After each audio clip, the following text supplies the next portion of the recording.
എന്തായാലും ഇപ്പൊ പറഞ്ഞിരിക്കട്ടെ. മേലിൽ എന്നോട് എന്തെങ്കിലും അനാവശ്യം പറഞ്ഞ ചെരുപ്പ് മോന്തലിരിക്കും പറഞ്ഞേക്കാം. രോഹിണി ആ കൂടെ തെറ്റിദ്ധരിച്ചിരിക്കുകയാണ്. രോഹിണിക്ക് എന്നെ അടിക്കണോ? ഒന്നോ രണ്ടോ അടിച്ചോ, പക്ഷേ ഇറങ്ങണോ ഇറങ്ങണോ.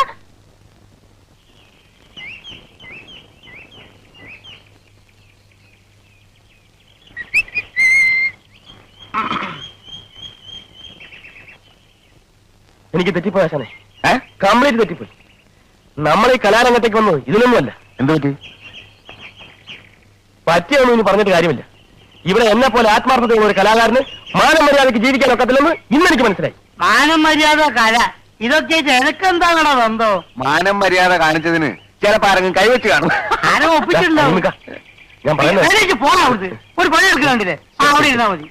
നിങ്ങളെ രണ്ടുപേരെ ഞാൻ എന്റെ ഡിയർ ഫ്രണ്ട്സ് ആയിട്ടാണ് കണക്കാക്കിയിട്ടുള്ളത്.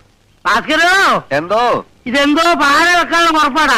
അല്ലാതെ നമ്മൾ രണ്ടാമത് ഡിയർ ഫ്രണ്ട്സ് ആയിട്ട് നമുക്ക് ഇതുവരെ കടിക്കുന്നുണ്ടോ? ഇല്ല. എന്താ വെച്ചാൽ കാര്യം വെച്ചാ പറ. കല എന്റെ ചോറ. ആ ചോറ് നമ്മളും കഴിയാ.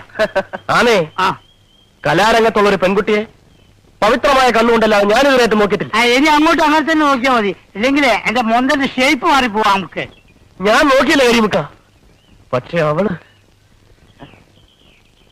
കലാരംഗത്ത് നിന്ന് എനിക്ക് കിട്ടിയ ആദ്യത്തെ തീക്താനുഭവമാണ് ഭാസ്കര. കാര്യം എന്താ പറയണോ? ചിലപ്പോ ഞാനൊരു സുന്ദരനായി പോയതുകൊണ്ടായിരിക്കും അല്ലേ? ഒടുവിൽ അവളുടെ നിർബന്ധത്തിന് വഴങ്ങേണ്ടി വന്നു. ആരുടെ ആളാരണോ? ഇനിയിപ്പോ അത് പുറത്തൊന്നും പറയണ്ട. നമ്മുടെ ആ വെളുത്ത പെണ്ണുണ്ടല്ലോ, അതിന്റെ പേരെന്താ? രോഹിണി. രോഹിണി എന്താ? വരട്ടെ. നീ എന്താ പറഞ്ഞപ്പോ കേൾക്കാത്ത ഇവൻ വെറുതെ പറയുന്നത് അത് നല്ല കുട്ടിയാ. രോഹിണി പോണ അവിടുന്ന്. ഭാസ്കര, എന്റെ അച്ഛനാണ് സത്യം. നോക്ക് നോക്ക്, നഗക്ഷതങ്ങൾ നോക്ക്.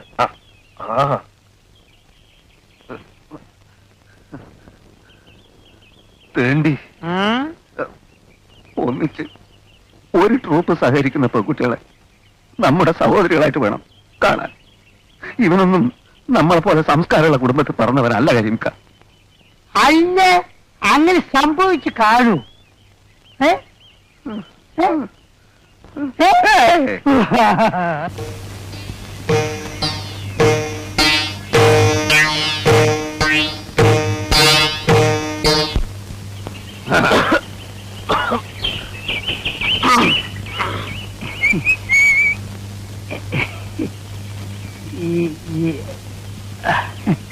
നിങ്ങൾ ക്യാമ്പ് വൃത്തിയേടാക്കുമല്ലേ? ഞങ്ങൾക്ക് പുറത്തിറങ്ങി നടക്കണ്ടേ? ആളുകൾ മൊത്തം കൊണ്ടേ? എന്താണ് ഞങ്ങളെ കണ്ട്? അല്ല, നിങ്ങൾ കണ്ടല്ലേ? പടച്ചോനാണ് മുത്തു മോനെ ആരോട് പറയുന്നത് കേട്ടോ. അയാൾക്ക് കൂടി പിടിയും വലിക്കായിരുന്നു. എന്റെ കുപ്പായ ആകെ നാശമായി. ഇത് അങ്ങനെയുള്ള പിടിയും വരുന്നല്ല, പിന്നെ എന്റെ ഒരു സുഖമുള്ള പിടിയും വലിയാണ്. എന്തായി? എന്താ പെട്ടെന്ന് ഇങ്ങോട്ട് പോകുന്നത്? അല്ല, ഇപ്പൊ ആരാണ് എപ്പോഴാണ് അങ്ങോട്ട് കയറി വരുന്നത് നമുക്ക് പറയാൻ പറ്റില്ലല്ലോ. ഏതായാലും പടച്ചോനാണ് ഒരു കാര്യം തീർച്ചയാ. നമ്മൾ വിചാരിച്ചോ നല്ല ഊളി. നിങ്ങളെങ്ങനെ വിചാരിച്ചു? ഞാൻ വിചാരിച്ച നല്ലൊരു പെൺകുട്ടിയാണ്. ഓക്കാണ് മോനെ. അറിയാന്നേ പറഞ്ഞല്ലേ പോകാം. ഏതായാലും നമുക്ക് കിട്ടാവുന്നത് നമുക്ക് കിട്ടും. ഇനി ആ ഏരിയയിലേക്ക് ഞാനില്ല.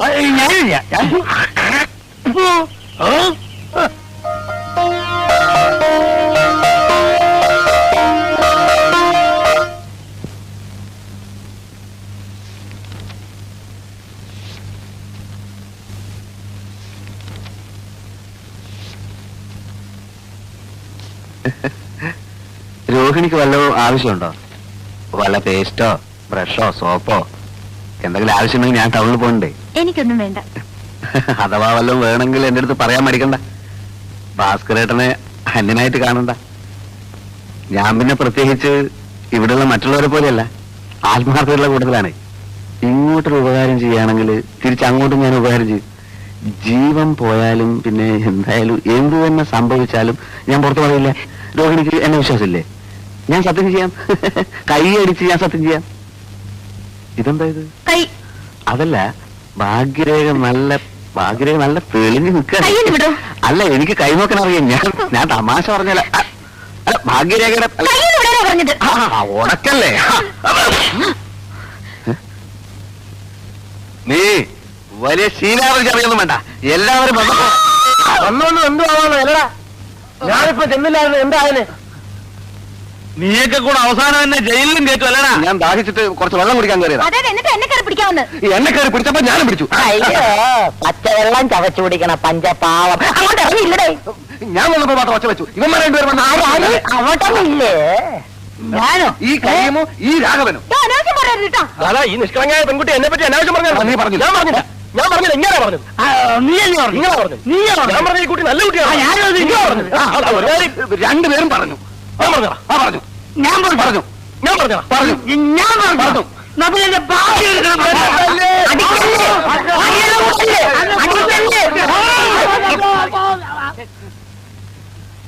മര്യാദക്കൂടെ കഴിഞ്ഞില്ലേ എല്ലാത്തിനും ഞാൻ വിശുദ്ധന്ന് കൊല്ലും. ഇതെല്ലാം കത്തിച്ച് കളഞ്ഞിട്ട് ഞാൻ ചാവും.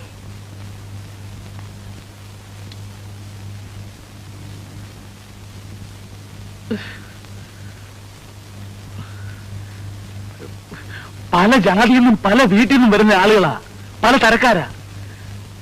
എല്ലാരും എനിക്ക് ആളാം വിധം നിയന്ത്രിക്കാൻ പറ്റുന്ന വരില്ല. സൂക്ഷിക്കേണ്ടത് പെണ്ണുങ്ങളാ. ഇവിടെ ഏത് പെണ്ണിന് എന്ത് സംഭവിച്ചാൽ അത് എന്റെ പെണ്ണിലേക്ക് വരൂ. എനിക്കൊരു ചീത്തപ്പേര് വന്നാൽ അത് ഈ സ്ഥാപനത്തിന് ചീത്തയാ. പിന്നെ പട്ടിണി കിടക്കേണ്ടി വരുന്നത് ഞാൻ മാത്രമല്ല. അത് ഓർമ്മ വേണം. എനിക്കിപ്പോ ഇത്ര പറയാനുള്ളൂ. അപ്പുറത്തേക്ക് പോ.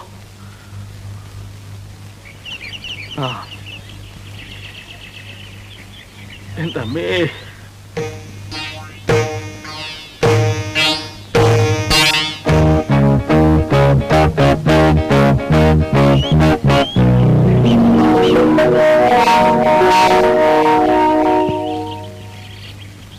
சுப்பிரமணியம் உள்ள இருக்கு. நான் தான் சிவ சுப்பிரமணியம். நீயா? அட பாவி, எங்க உன் குடுமி? குடுமி நான் கட் பண்ணியாச்சு. கடவுளே, எதுக்கு?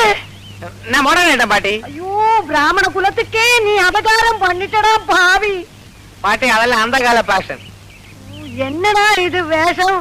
இதெல்லாம் இந்த கால பேஷன். ஐயோ, நான் கண்டக்டரா இருந்தா அல்லாட்டி போலீஸா இருந்தா பேண்ட் தானே போடணும். நம்ம வேஷமா போட்டு போறது. உன்னோட தாத்தா பிரம்மச்சாரியா நம்ம கோயில பூஜாரி ஆகாம கல்யாணம் பண்ணினதான் இந்த குடும்பமே நாசமா போனது. நீ அந்த மாதிரி பண்றதை பார்த்து நான் சும்மா இருக்கணுமா? தாத்தா கல்யாணம் பண்ணதுக்கும் நான் பேண்ட் போடுறதுக்கும் என்ன சம்பந்தம்? இல்லடா, சம்பந்தமா கேக்குறேன்.